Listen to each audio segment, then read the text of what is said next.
حالتون چطوره؟ اومدم یه موضوع خیلی بد داره بگم. اون ویدیوی دیسبک بود عکسش عکسش اینجا میاد. بس من هنسفری بزنم میام. من اومدم ناگاه صدام خوب میاد اینجوری، چون اومدم یه موضوع خیلی بد بگم. عکس دیسبک میاد دیگه، این بالای صفحه اینجوری، این بالا میاد دیگه.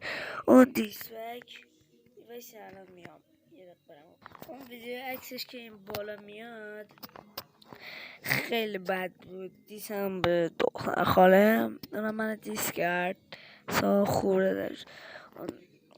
اون خراب شده دیگه، نمیتونیم با هم حرف بزنیم. از همه ما همدیگه مسدود کردیم. حتی شمارش پاک کردم، عکس چندش هم میاد. یا این گوشه کنار یه چیزی بشه ایمری کنم، این گوشه میاد. بعد دیگه نمیشه، ما برای یه مدتی خیلی زیادی نمیتونیم با هم حرف بزنیم و دیگه تمام شده دیگه. این کار دیگه نمیتونم، خوشم این ویدیوشو بگیره نگیره. خیلی به هم اصلا خورده، اصلا ناراحتم. نباید اون ویدیو دیسپک رو میدونم. اون دیسپک داد، من هیچی نگفتم. من تو دیسپک هم یکم فشمش بود. برقا خاموش نکن بخشید اگر مامانم بود نخواست برقا خاموش.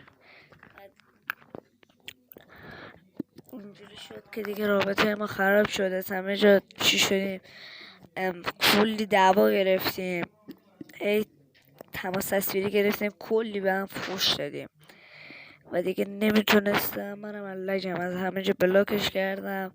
از تو روبیکا عکس چنلش هم که میاد اونجا، همه جا که میدونستم هست بلاکش کردم، حذفش کردم دیگه. بریم برای یه مدت کسا، اصلا چشم خماری است، ناراحتم. یه جوری شدم بریم که دیگه ببینم کی میشه یه ویدیو.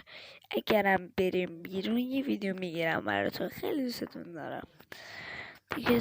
امیدوارم 100 تایی بشیم تا یه ویدیو خیلی خفن.